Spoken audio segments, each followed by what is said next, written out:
What is up, guys? We got a full speed test camera comparison for the iPhone SE and the iPhone 13 Pro here. And as far as power, I'm just going to tell you, you're not going to see a massive difference here with both of these phones here. You can see big size difference with the SE here. The 13 Pro is going to be way heavier if you do decide to upgrade here. But you're not going to see a big speed difference because the SE really does have, still kind of like a flagship chipset. So on the SE, we do have the Apple A13 chip, 64 gigs of internal storage and 3 gigs of RAM. The 13 booted up in there first. And then, on the 13 Pro, we have the Apple A15 chip, 128 gigs and 6 gigs of RAM. Alright, so I do want to show you guys the Geekbench and Antutu scores here. So you guys can see that. So you can see almost double the score with the multi-core. And your Antutu scores here. So you can see a nice big score, jump here. So let's go ahead and close these out. If you were honestly thinking about upgrading to the 13 Pro from the SE, your biggest upgrade here is not so much speed and gaming performance as it is going to be the display going from IPS to OLED, and also the battery life going from 4 hours to 8 hours of screen on time. You can see very close.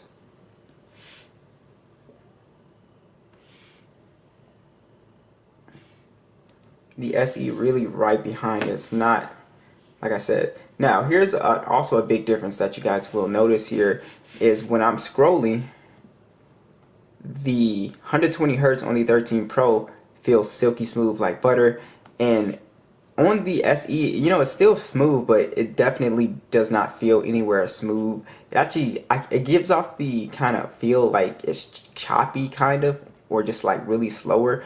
But in the reality, once you go to 120 Hertz versus 60 Hertz, you're always going to notice that. And once you make that move, you probably will never be able to go back to a 60 Hertz display because you're going to feel like a 60 Hertz display is choppy.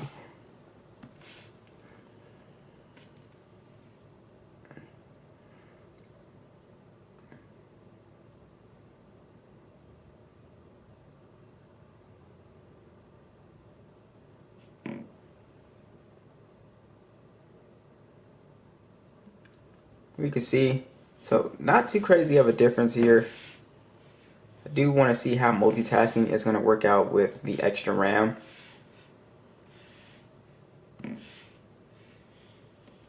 Almost tied, really. SE actually got that one first.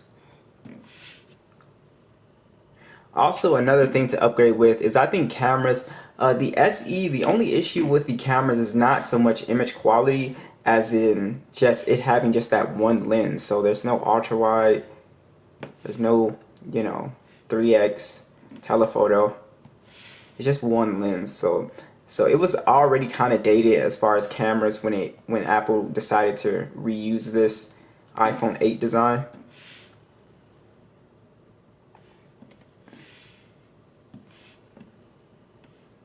And let's see if we see an actual difference here in terms of a heavier game like PUBG.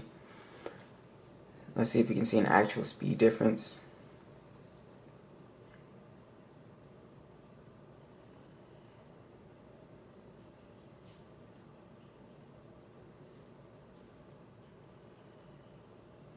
Alright, so we're already in. So I think that was a nice little bump up in speed difference. Again, not massive, but beat it by a pretty decent amount of time. I'm not gonna say crazy amount of time.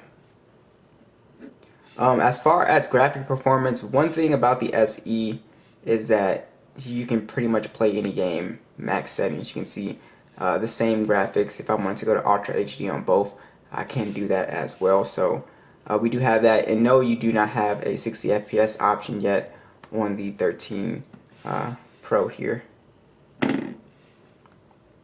There is one thing that I know a lot of SE users are, really like about this phone, and that's the power button versus the You know, the gestures. Some people really hate the swipe gestures and stuff like that. Some people have to have a power button.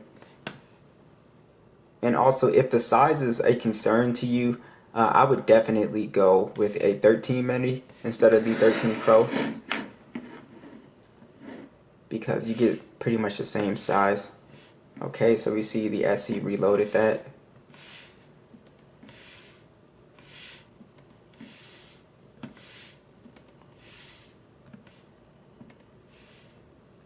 Okay, so far so good. We only have one reload on the SE's part.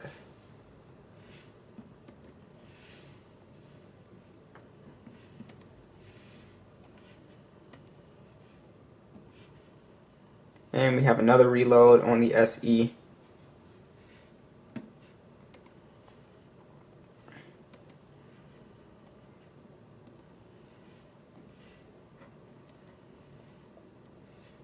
Okay, so it was able to keep, it reloaded only 2 applications, which is not bad. Alright, so let's actually go over the camera specs here, and I'll show you guys these side-by-side images. So with the SE, like I was saying, only one, camera, a 12 megapixel standard, 4K video, 60, 30, or 24 frames per second, a 7 megapixel selfie at 1080p.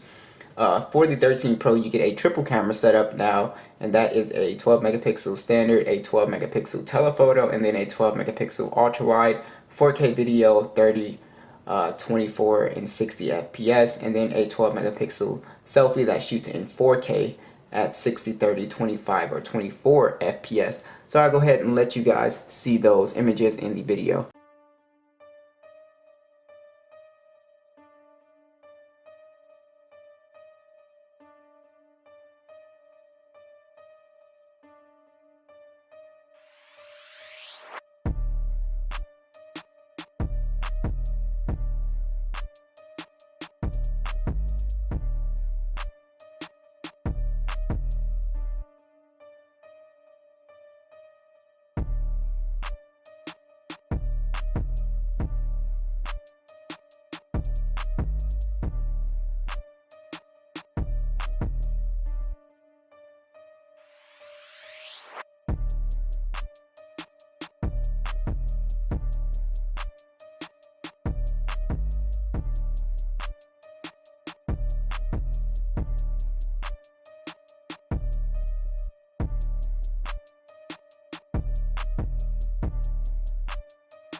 Alright guys, here's the video on the 13 Pro here.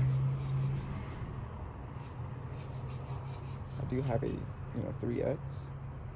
Then I can bounce out to the ultra wide.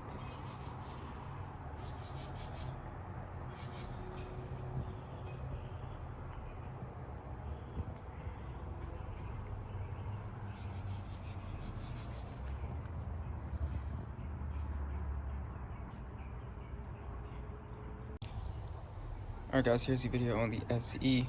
I can digital zoom, but no ultra wide, no 3x. It's all digital.